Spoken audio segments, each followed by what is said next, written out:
Hey, hi John. Hi Viresh.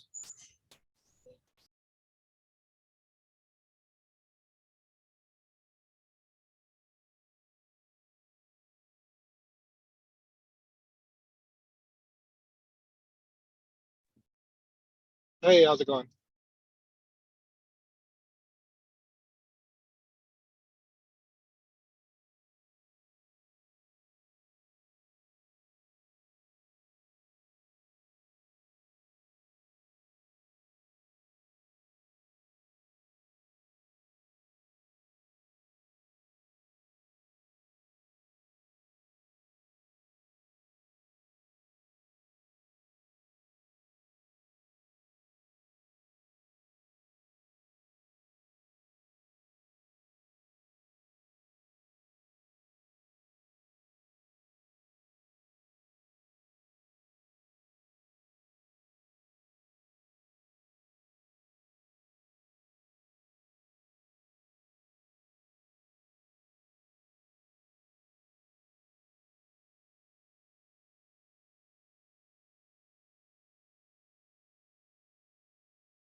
Hello, happy Monday. Hello. Looks like our team is working big time on the weekends. I realized the nephew team is hard at work. Lots of documents and lots of comments in the Slack channels. That's the idea, you know. Yeah, got to catch up for a bunch of us.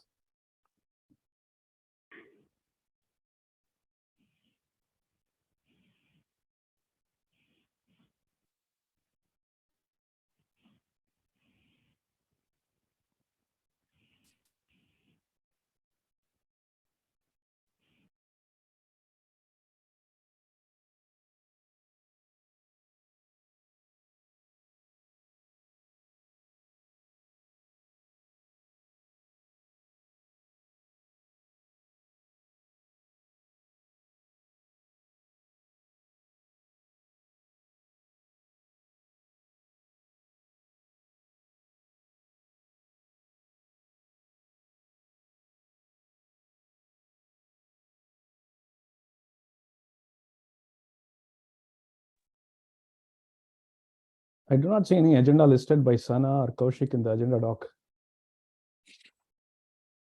I was just looking at that. Do we have either of them on the line? No, they are not. Oh, okay. So give them 2 more minutes and we get an hour back or something of our lives. Uh, yeah, what time is it? I would give them a little more than 2 minutes, but yeah, not much more. It's a bummer. There's a lot to do, but I don't know what's happening. Exactly. I can go back and review some documents.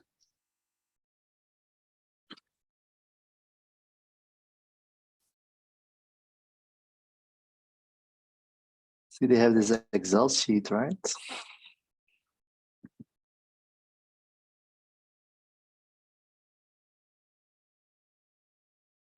Topics and presenters. February 6th. There's nothing. Hey everyone, Conflict. I was pinging Sana on the side. Don't know if she's here.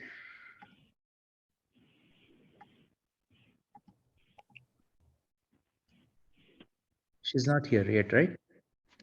Nope. So one topic that I wanted to discuss was the follow-up to the user journeys. There's a document that I had shared, or the Sana that Sana had prepared a document that I had shared with the community. I know there have been many inputs from some of you. So that was a topic that I wanted to bring up first. But I was looking at Sana to drive that, given she was the one who had authored the TELUS inputs.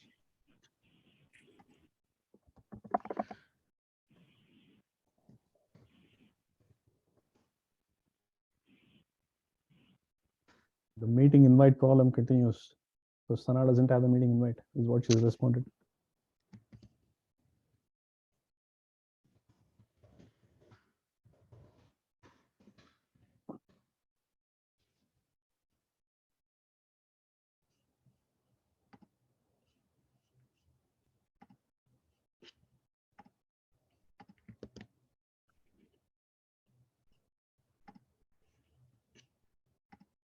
Well, we should at some point move this, assuming it goes well in SIG automation with the Zoom Pro account instead of the LFX, we should move Yeah.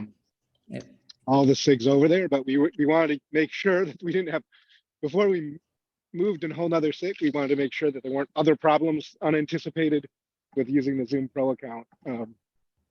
But you know, maybe it makes sense to do it sooner rather than later. Hey, John, do you know when that is being done for SIG2? It's already done. We did it last week. So we started on the new Zoom account last week. Now, I haven't seen an invitation go out for, we were supposed to have an extra meeting starting tomorrow. Wim, did Lucy send anything out for that? I didn't see anything, but I didn't really. I pinged her again for it, but yeah, the thing is, it has to be done manually because the system just doesn't work. And Lucy says she cannot delete the current event. It doesn't seem to work. So my suggestion is let's create new events, even if one of them is overlapping, because otherwise people won't show up this week. Yeah, for the Tuesday, I was hoping to get an invite. I have not got it because the Yeah. No, I am not. None of us does. But let me ping Lucy again. Yeah. Yeah, good- you can ping Lucy on that because we haven't gotten an invitation for that, but you should have an invitation for the new call on Wednesday. Yes, that we Even have. if you still have the old one, you should have the new one. And I'll do the same thing this week of logging into both and directing people to the new one, if just in case, because we might have to do that for a few weeks. Yeah, I So- think the good thing with Lucy sending the invite is it will actually show up in your profile, and you will always know that you have it in your meetings. So for the Tuesday, if she sends it out, that'll be awesome. I already pinged her. It's Okay. need to again. So I don't think the new meetings show up in the profile. It's Do you not think? yet. That's what I'm. No, it is not. That's because. No, she but I hasn't don't sent the invite. I don't think any of the new ones do, because the point is we moved off of that tool Oh, I see. because that tool is what has caused a lot of problems. It Okay. sends invitations only, you know, when it's in the mood, and apparently it's not in the mood a lot of the time. So it should manually come from Lucy direct to the list. That's how she sent them out for the new call. But then I had to go in and well, she will add it to the groups.io calendar. So if you subscribe to that calendar, what I ended up doing is I subscribed to the groups.io Nefio SIG automation calendar, and then I copy those into my Google corporate calendar so that it's the time's blocked off, you know, and I don't get pushed over. Like, I don't know any other way to do it. It's awkward, but that seems to be the most effective.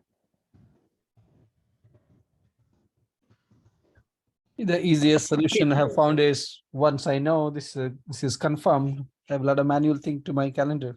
That has always worked, never failed. Exactly, that works every time. Yeah. I think we know, right, with the core group, we know what meetings we have, what we decide, and probably the best thing for us to. I mean, I may have double invites, but that's okay. But I know it's always there.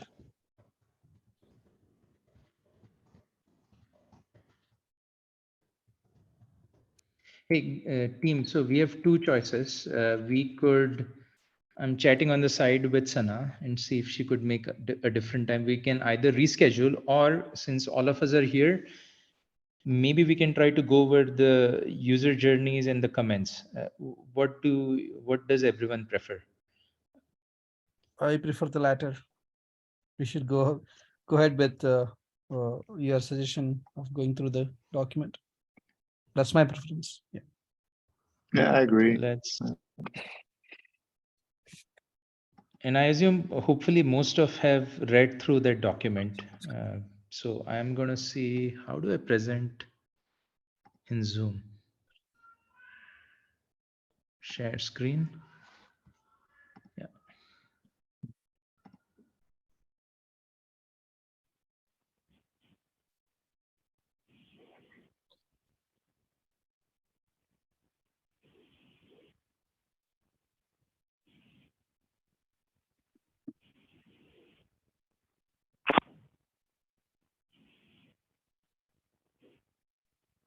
should I start explaining the comments, or how should we process here? Hey, sorry, it looks like my audio gets disabled when I share the screen. There's a little checkbox that says share tab audio. You have to turn that off. Otherwise, it turns off your microphone. Oh yeah, there you go. Thank you. All right, can you folks see the screen? Yes. Perfect. Yeah, maybe Bernard, you want to explain your comment? Okay, so we've already captured the user stories, and I was just sort of wondering what is the difference between a user story and a user journey. And my thoughts here were that a user journey explains the whole process of how a user would make use of a certain solution. And in this context of this standardization activity, we're not interested only in sort of saying this works for 3.5GC, but rather sort of how we would apply that when making use of the Nephew principles, when sort of managing the lifecycle of a network solution, which we've selected as a communication service provider.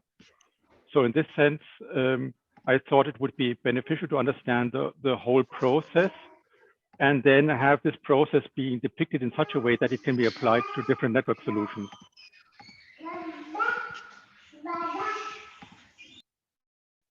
I see. Yeah, maybe let me explain the terminology that gets used in Google, right? So user stories are meant to be a higher level construct, which explains, to your point, Bernard, the overall context of how a user is going to use it.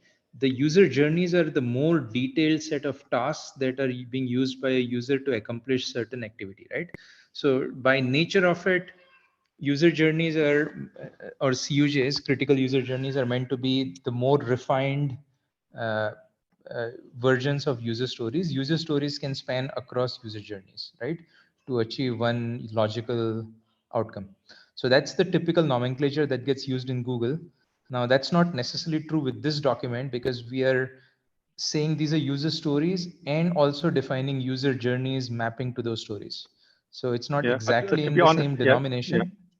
Yeah, but just to sort of hook in there, sort of, I don't believe that sort of 3.5GC is the higher level type of principle which we are trying to achieve here.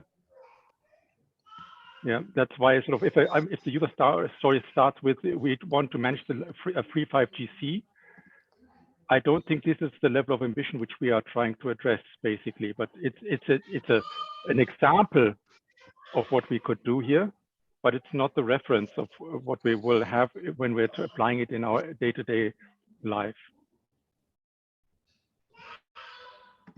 I am 100% with you, Bernadette, and we should change the terminology here, that it helps us understand what each user story is helping accomplish.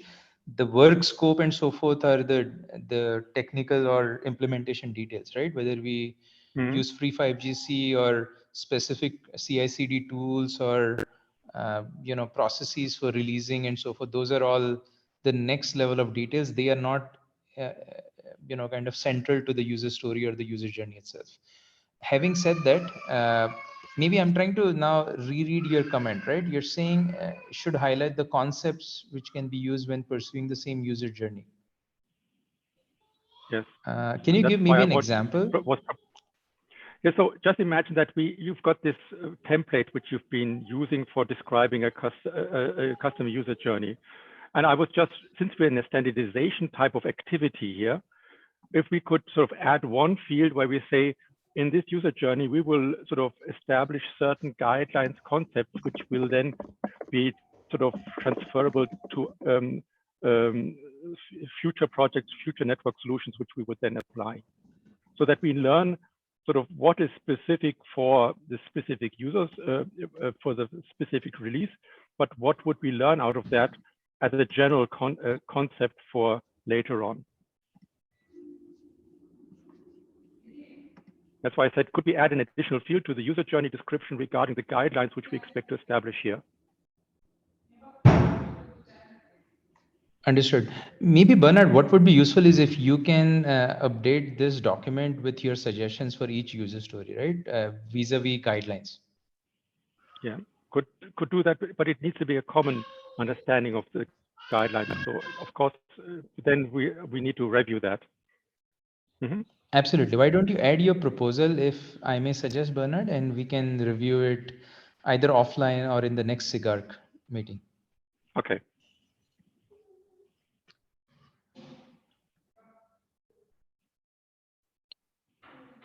The next one was, again, this document, the first part is the same as what we had written down as the user stories. And so I'm reading Wim, your comment. Should we not document how a vendor would integrate with the current framework architecture? This is more for A/B comparison. Is that what you mean? No, I think, see, I mean, I'm not sure whether this fits in this document exactly or not, maybe somewhere else. But I'm seeing in a lot of cases is, okay, we are using Free5GC as a reference to do this work with, right? Now, we have potential integration points on how, let's say, a vendor could take this and see how we would leverage what we have done in order to get his network function onboarded.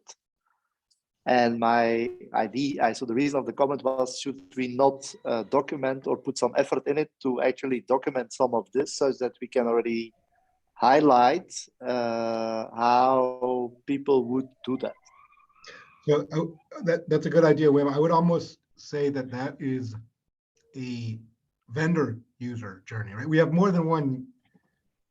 Yes. User. So it's basically, yeah. So it's basically, I'm assuming that user story 1 is done, right? So let's say we have it. Now let's say I am Nokia, but I also see there is other. So I saw some comments from people asking how should I integrate with Nephew.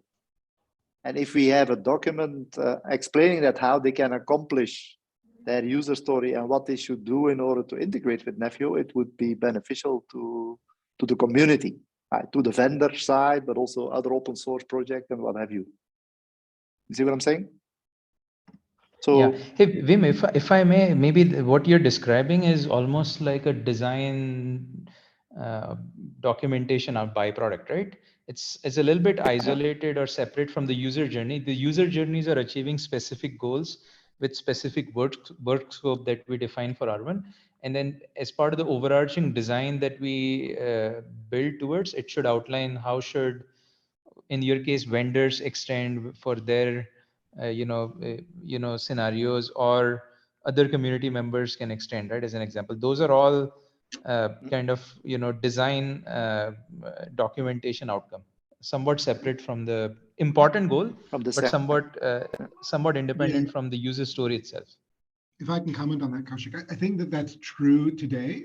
I think that ultimately, we could offer tools, mechanisms that are part of our product, or I don't know, we usually don't use the word product for an open source project, but the part of the project where people could onboard more easily. Maybe there's a UI that helps vendors onboard, but I think that's not part of R1 for sure. Yeah. Okay. Yeah.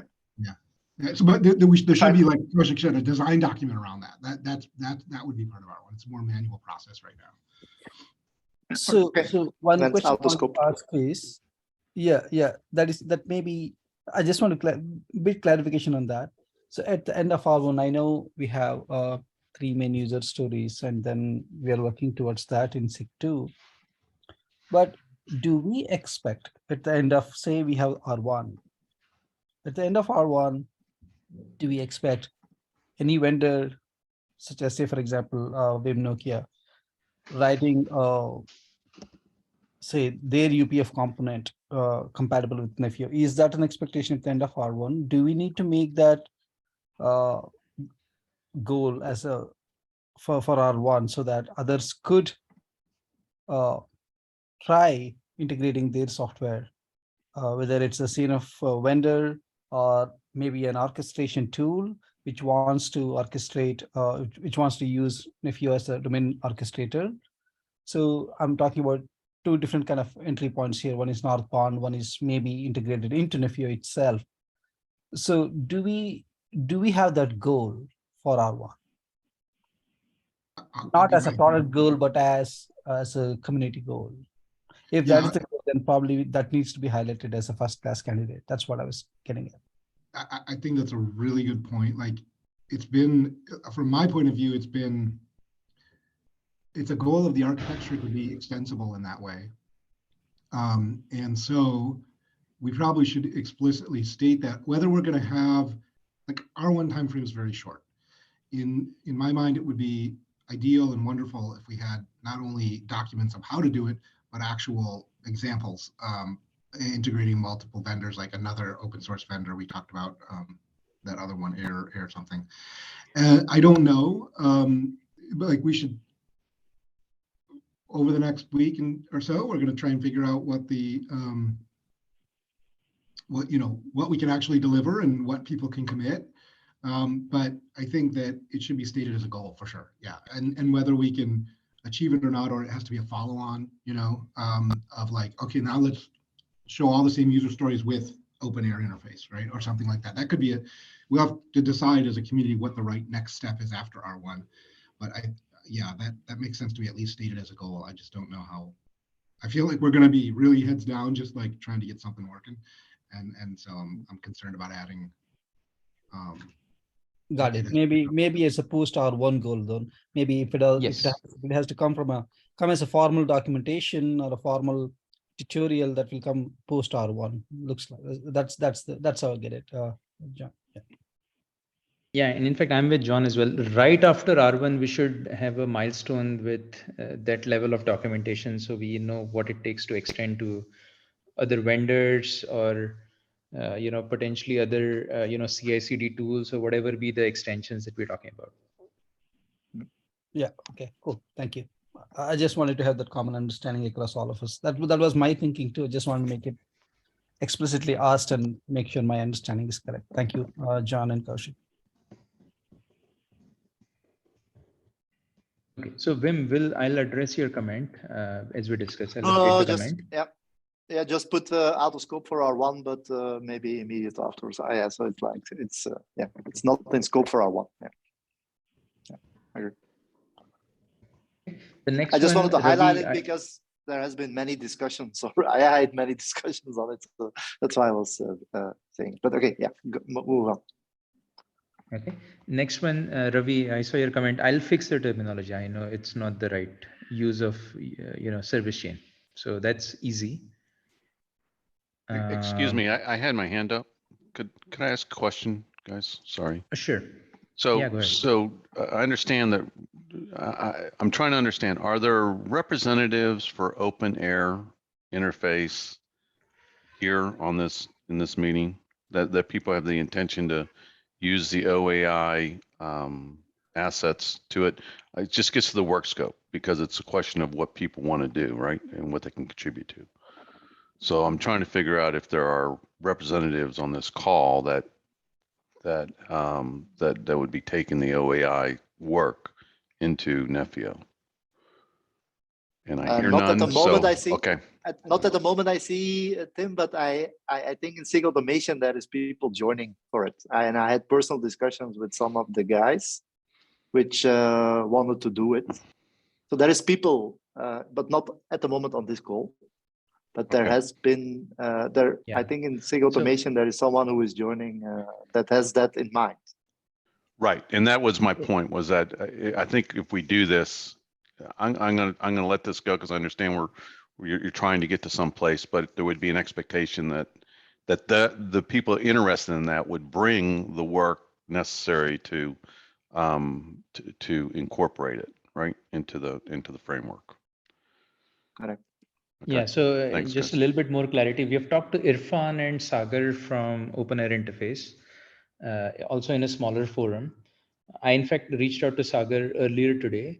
They are willing to contribute CRDs and operators vis-a-vis their network functions from an FEO standpoint. The exact scope, timelines, TBD, I do not expect all of this to land for R1. It will be parallel effort. It will not shape up all in time for R1, but it is something that we should start to leverage. I'm asking again for timeline commitments and how quickly do they want to get started, right, as an example. So that's an ongoing discussion. And I'm not aware of what has been the discussion in SIG2, but at least this is my personal channel with Sagar from Open Air Interface.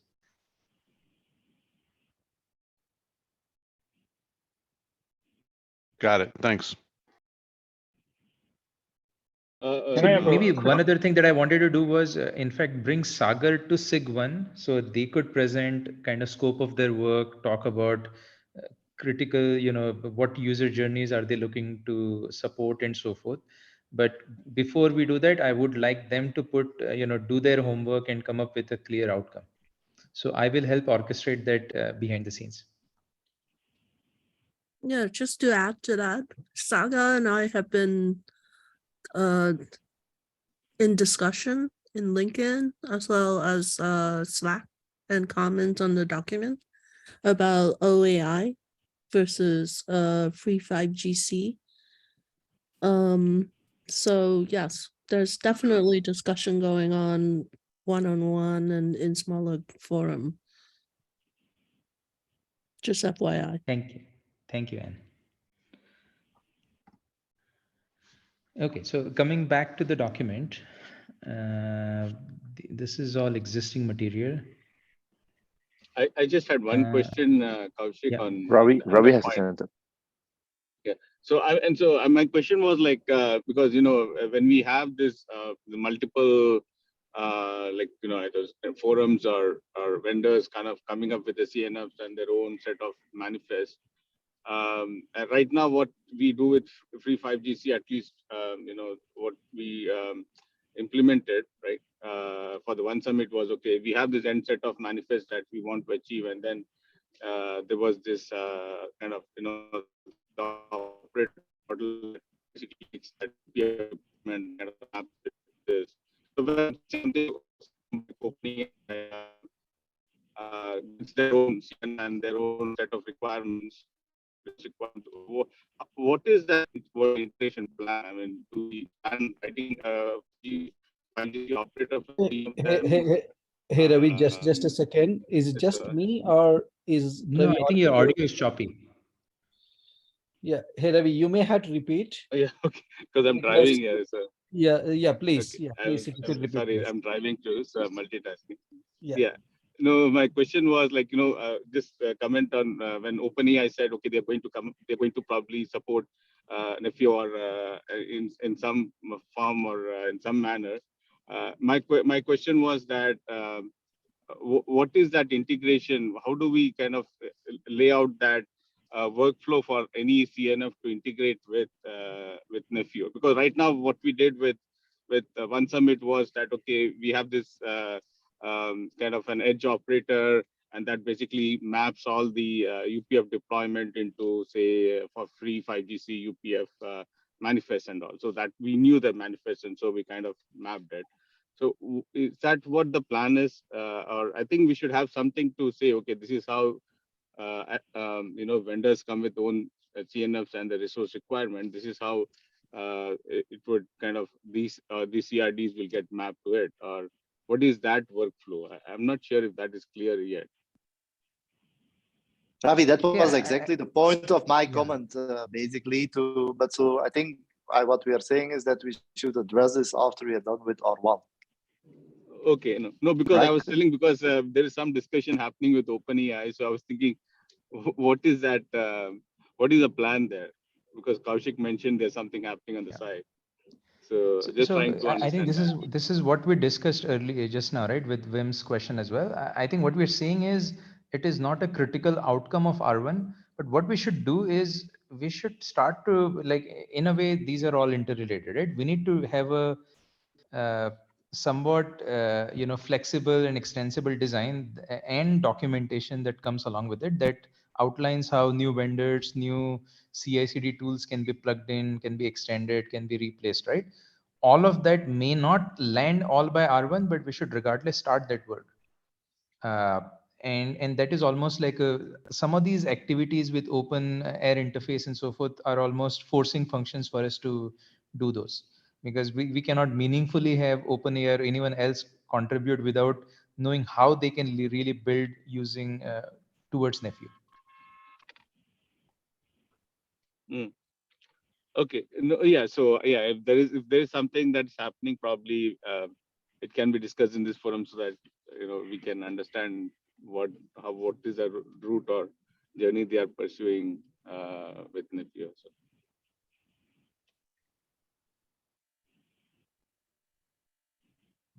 Could Perfect.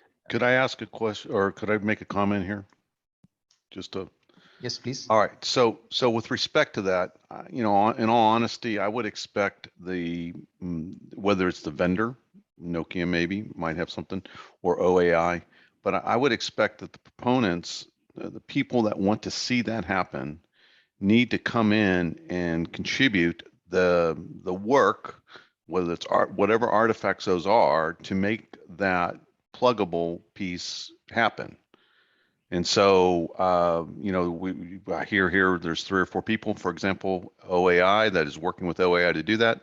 That they would, my expectation would be that they would do the work to make that piece of it happen for OAI, just like Nokia, if they were interested, would do the work to make sure the extensions would happen in an appropriate place. What I don't think will happen is manna will drop from heaven. In other words, without having a reason to document these extensions, I don't think that's going to. I don't think that it's going to be done in any time soon. So a proactive approach is going to get you there. A reactive approach, I think, will always be in the backlog. If I may add something, I think the OAI came up because we all recognize that the free 5GC network functions are not nominal, not representative. They're very minimal. And the OAI also came up because it's open source. To get Nokia or another vendor to support this integration effort, that may run into proprietary IP and legal and all that. So that's why there has been a series of discussion about finding network functions that are more representative without getting into IP conflict and all that. And I think I'm hoping that the next post R1 effort, some of us will spend time on OAI integration, including the OAI representative. So that I feel like is most likely will happen, but for a specific vendor to offer up their own integration is less likely because of all the legal and business issue around it. Correct me if I'm wrong, please.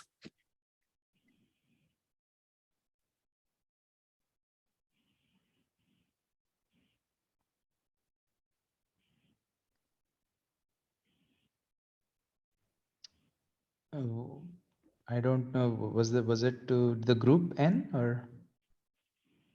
Oh yeah, it was to the group and in response to Tim. Yes, I think my guess is most likely we will end up with OAI as an alternative because I've been looking into it and talking to Saga. But I don't know if I've talked to them and someone else from Ericsson asking for, accessible network functions. And the feedback was most of it is proprietary.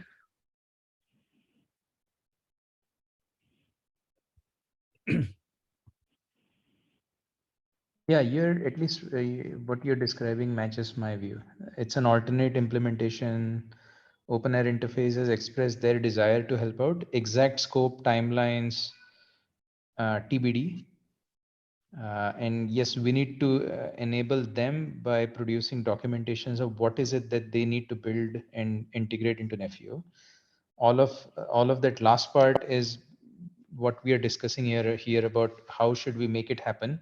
Not all of that may happen before R1, but then the first part is what at least I'm trying to push open air interface to clearly outline what is it that they're willing to contribute towards Nephew.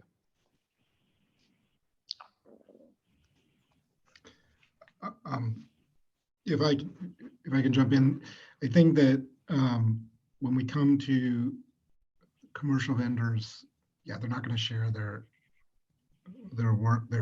network functions directly, but the relationship I would see between a Nafio project and those commercial vendors is one of almost they would need to inform us of requirements. So they come to us and say, we're starting with a very simple network function with Free5GC.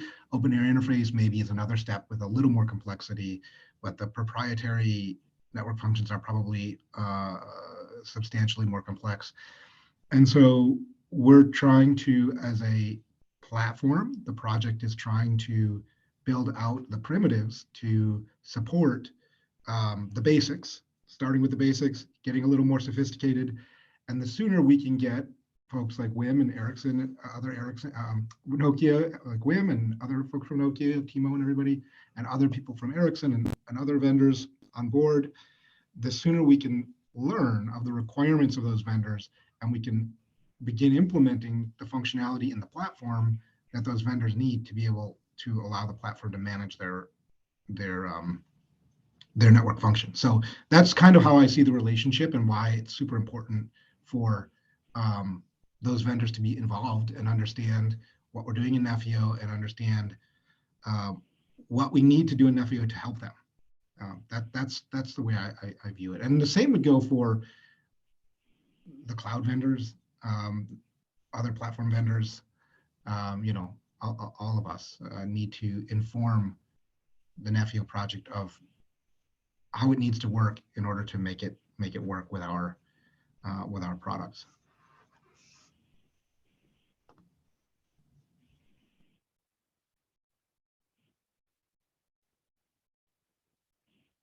I totally agree, John. I think eventually it has to work on real platforms and real NFs, network functions. I totally agree with that.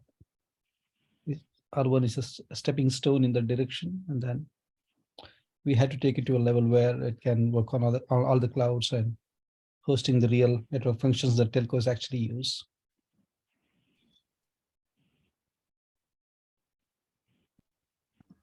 Yeah, I put my thing in the chat, right? I've been working with them just to onboard them, but they are, by the way, they are joining mainly SIG automation at the moment, less the architecture, I think.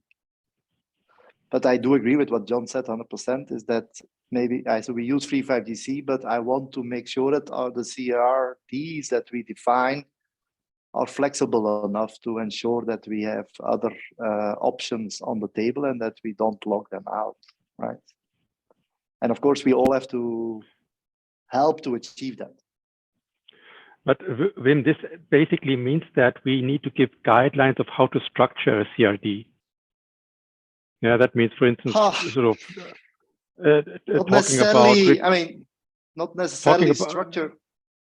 Yeah, but so for instance, if we just to make that a little bit more explicit, Tal was talking about Tosca 2.0 and the concepts of requirements and capabilities. And this is something which we probably will be needing in some manner to describe dependencies. So if we would want to address that, we would need to sort of specify how, as a vendor, would I have to reflect these types of requirements, capabilities information in my CRDs or in manifests or whatever, which is being sort of sourced by the telco operators. Because if we do not have that information, it will not be easily possible to automate that process. And so therefore, I don't believe that we can simply say, look here, we'll take any kind of custom resource model and then somehow Nefio will do its magic, because then all the integration logic will have to be in the hands of those people who are creating KPT files and whatever. And we would like to streamline that approach as much as possible. but it's more, I think at the moment we are not yet at that level, right? So for example, I'll give you an example, right, of a capability that we are discussing. So if you look to a network function that I'm familiar with, is that we give an IP to an interface. I also do the virtual NIC, okay? The 3GPP interface is actually a client of it. So it's it can be associated with it, but it can also be, let's say, using that interface, but it has a different IP, right? So these type of things we have to take into account today, right? And that has nothing to do with dependencies.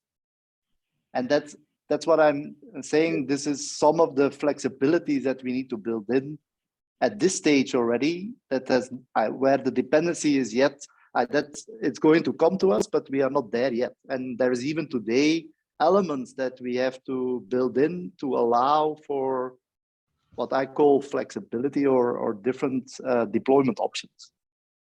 Yeah, I But, actually Wim- don't think, sorry.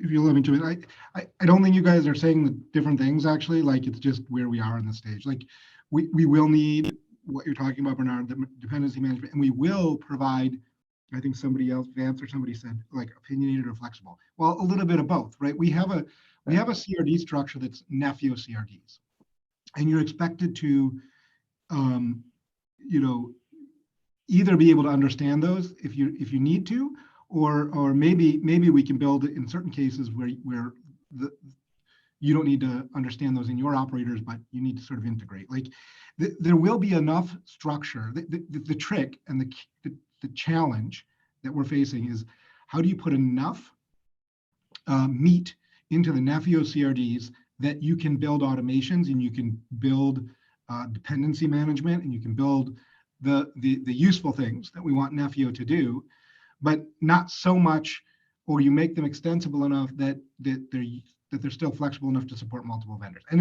it's not an easy question, and it's going to be iterated on over and over, but it's definitely not the case that we're going to say, you bring us anything and we just make it work.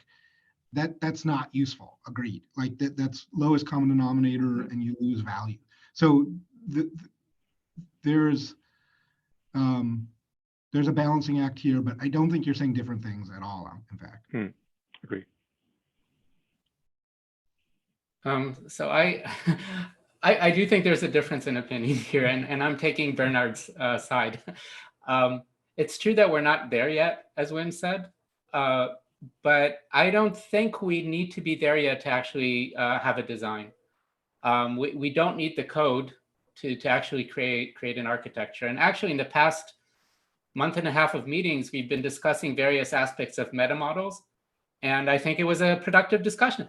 I do think we've moved forward with it, and we're starting to have an idea of how Nefio could actually allow for extensibility. And we can also extend this argument to talk about how we can allow for dependencies.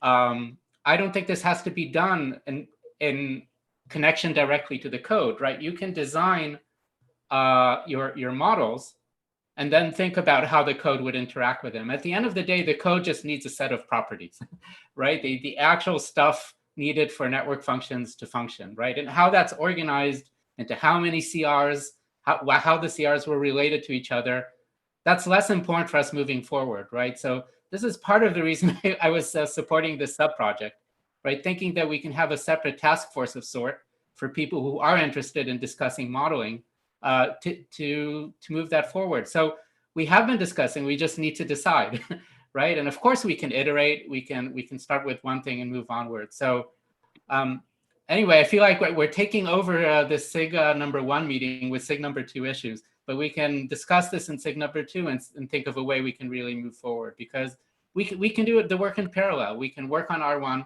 we can move that forward with the implementation that we have, and meanwhile discuss a design that we can all agree with is forward-looking and allows for integrations that Bernard is suggesting. I second the architecture and implementation are a little different domains. So architecture we can oversee, and not have to implement right away, but they can see the overall picture and also extension point. Otherwise, you don't know where you're going. So that's why I always try to separate architecture versus implementation and modeling.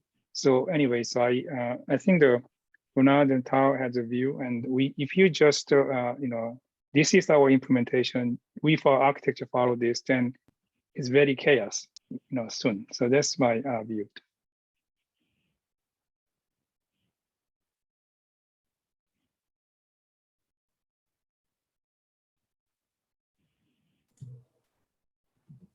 Well, yes, I think we're chairless, so it's hard to move the meeting forward. But I'll add, SIG number 1 is called architecture, but we specifically are calling it network architecture, right? So there's the architectural aspects of the code itself.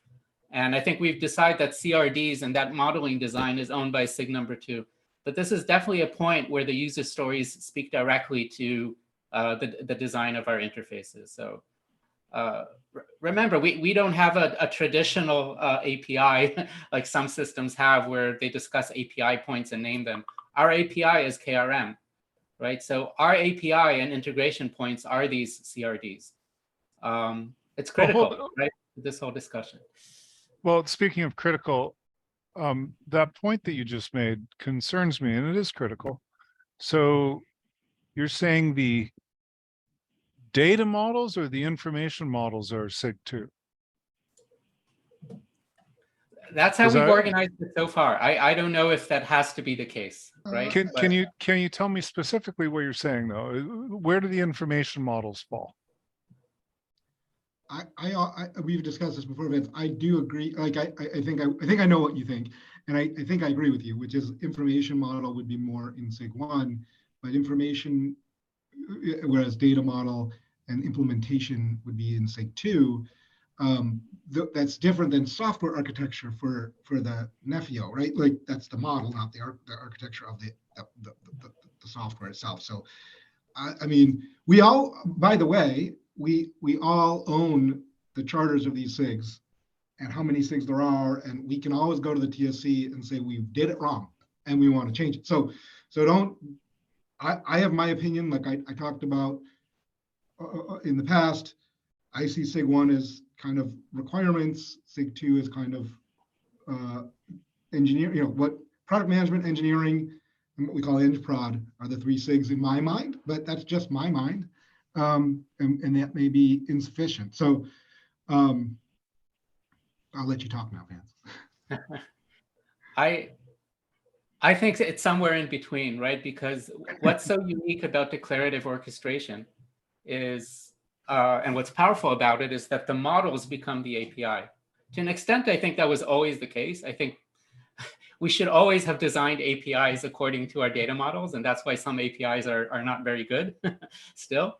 But declarative puts that more to the focus than ever before, right? So the information model becomes the API as well.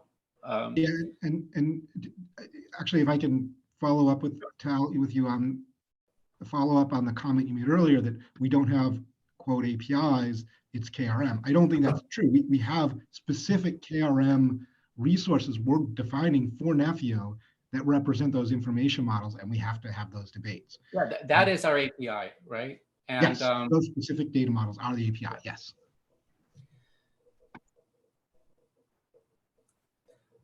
Yeah, I imagine in a perfect world, it would be a combination of the 2 SIGs. That is, there would be a back and forth process for defining those and creating those. CRDs are not just an implementation detail. They're key to this whole discussion, right? They define the integration points that other vendors have in, right? Yeah, it's a balancing act, but I think there's no reason we can't start the balancing act right now. I don't know if anybody in SIG number 1, I know there are some people who go to both meetings, of course, but the core of the people who are in SIG 1, have you seen the CRDs? Have an idea of how they work and what they do? There might need to be more collaboration on this than we have right now. Yeah, I agree with that. I think, and not to be the only, not to dominate the conversation, but I would want to ask the question to this SIG, and maybe people can't answer immediately, and we don't have any of the chairs here, but like, is this structure right? Like, if we think about, there's two aspects in structuring the SIGs that we tried to think about when we came up with them. One was the skills and knowledge of the people that would likely be involved in spending their time in there. And the idea of a network automation SIG was that the people who know network architecture really well, who've been doing this for a long time in telco, maybe have been involved in Tosca, have been involved in a number of these other things, are going to have that knowledge and be able to communicate and debate those things effectively. Whereas the SIG automation was more maybe the people with more Kubernetes specific knowledge, with more automation specific knowledge. And of course, these SIGs have to work well together. But we tried to build charters around them. And originally, if you recall, we had 4 SIGs. One was around, it was actually, the other SIG we had was sort of a combination of those 2 that we have now. So we had, the idea was we'd have people that understood the network architectures and the telco and the requirements really well, people who were building out the software architecture of Nefio and the platform. That was what I called SIG platform, although I've come to understand some people interpret that word differently. And then the third was SIG automation machineries, was really around the CRDs and sort of how the bridge between those two. So the application of the telco knowledge that comes out of the network architecture SIG and the information models that come out of the network architecture SIG, and the primitives that the platform provides, how do you utilize those primitives to implement those network architectures and those requirements and workflows coming out of SIG1. So that was the idea of those 3 SIGs. And we combined them at some point just because we didn't have enough clarity on what those were. And so the question becomes, like, is this the right structure? And part of that, like I said, structure comes down to expertise, right? And so whenever you're structuring like an organization, right, and it's a software organization, there's a few things you have to think about, like expertise is one way. Another way is the old, there's a principle, I think it's Conway's law, is it? Your software looks like your organization. That's how it always turns out, just because of communication lines between humans. So maybe you structure your organization based on how you want your software to look. So anyway, I'll put that out there for people to think about, and happy to hear any comments now, but like, we should consider whether we have the right structure and what the charter of each SIG is. John, one comment is that based on SIG group, the people participant in the SIG, their expertise is different. For example, the implementation, many architect, high-level architect, network designer, and the network modeler, they not have to be Kubernetes implement expert.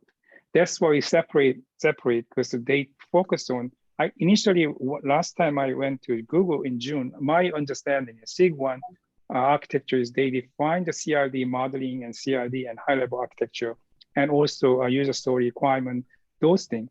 And then SIG2, they focus the implementation, take the information from the SIG1, and they know how to handle Kubernetes, they know how to build controller, they know how to link together. That's their expertise, right? So now everything is falling into the automation. The SIG1 is doing the user story. Then the participant, the SIG automation become more wider, and then maybe that's why Ty talking about sub project. That means SIG1 and SIG2 to me it's not clear to me. I mean, coming from other community, this is very odd structure to me. So the idea wasn't just requirements, but also the information. We didn't want people in SIG1 to have to know Kubernetes. CRDs are Kubernetes API, and it has its own quirks, right? It has its limitations and things like that. So that's why the CRDs per se, I didn't see coming out of the SIG, because it's sort of like, why should people have to learn all of that? Maybe it's fine. I don't know. I think that's the separation between information model and data model. Information model, they don't have to understand particular like Tosca, exactly. But that's why SIG1 is speaking about the information model. I think some gentlemen mentioned about that. So that's the we consciously separate the SIG. But anyway, to kind of boundaries are broad. Anyway, okay, that's my comment. Yeah, no, no. The That's exactly problem, the point. sorry, John, but the problem is that if I've just heard that they've already started implementing the data models. So we've not even had a conversation in this group yet about the information model, something that I've been very patiently waiting for the opportunity to do. I created a presentation for like our second meeting. We haven't had that conversation. If they're hear already you. implementing data models, I mean, how are we going to have that conversation? And it's really, really important. But that's my opinion because, of course, it's No. my area. I think you need to push that harder with the chairs, right? Like, unfortunately, we don't have either of them here.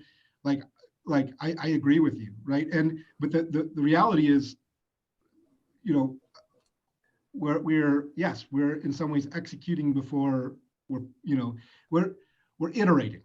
And so the idea is that we're putting something down and we have a deadline. And so as chair of SIG2, I have made the decision not to take dependencies beyond the user stories on SIG1 because we won't get there in time if we take those dependencies. So instead, we're taking the information we've gotten thus far from SIG1, from the various conversations, and we're making our best guess and an approximation to what we think will meet the needs. And frankly, a lot of the same people who are in SIG1 are also involved in SIG2. So that makes it a little bit better, but it's going to be an iterative. We're going to have to go back and fix it.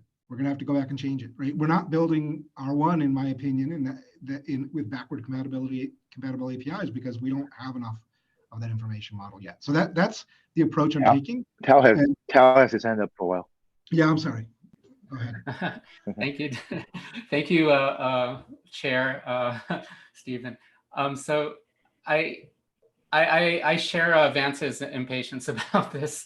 And to Byung-Woo's point as well, you know, many communities are structured differently. Usually there's a topic called modeling, right? Which is either a task force or a subcommittee or similar. And modeling is where a lot of this work gets done. And it's information model, it's data model, everything has to be integrated together there, right? Mm-hmm. And as I said, I do think the ownership should be somewhere in between. So right now, between SIG number 1 and SIG number 2, you know, here I don't share John's perspective exactly. I don't think SIG number 1 is just a producer of requirements for SIG number 2. I think this should be some sort of joint ownership, specifically on modeling, or maybe a different organizational structure where the ownership becomes clearer. And Vance, I will say for now, yeah, I can understand the anxiety about SIG number 2 running forward with data models that have not actually been discussed in this SIG. And as John says, you know, we're just working forward. It's an implementation. It's not necessarily the implementation. But I am concerned, you know, R1 release is coming soon. People will be looking at it and they will see CRDs there and they'll say, oh, are these the Nefio CRDs? And we should more carefully place it as these are draft CRDs that have been done based on Google seed code. They're not necessarily our CRDs moving forward.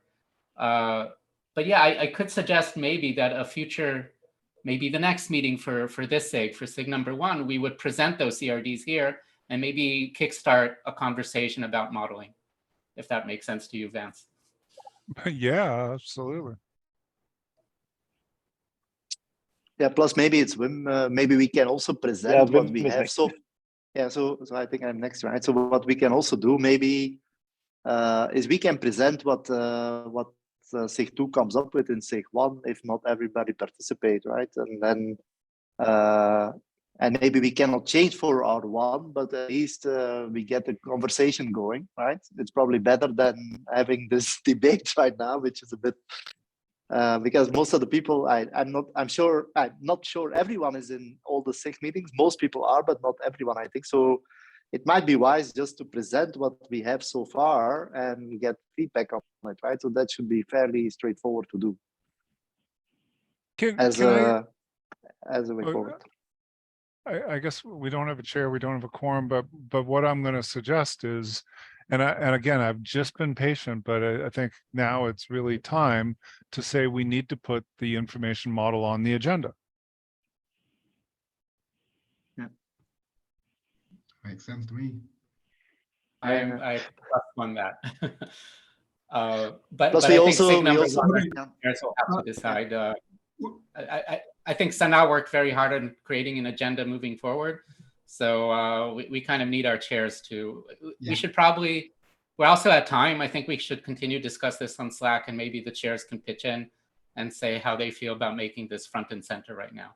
Because I agree. I think modeling is critical right now. Yeah, I still see Kaushik here. Is he not? He said he had a conflict he had to Not join for. here, So yeah, he's not really. we're actually out of time, so let's wrap it up because we have SIG release meeting now, which I can only go to for half an hour. I don't know. We'll see. All right. Thank you, everybody. Have a great day. Yeah. Thanks, Have a good everyone. one. Great Thank you. feedback. Thanks. Bye. Yeah, thank you. Bye.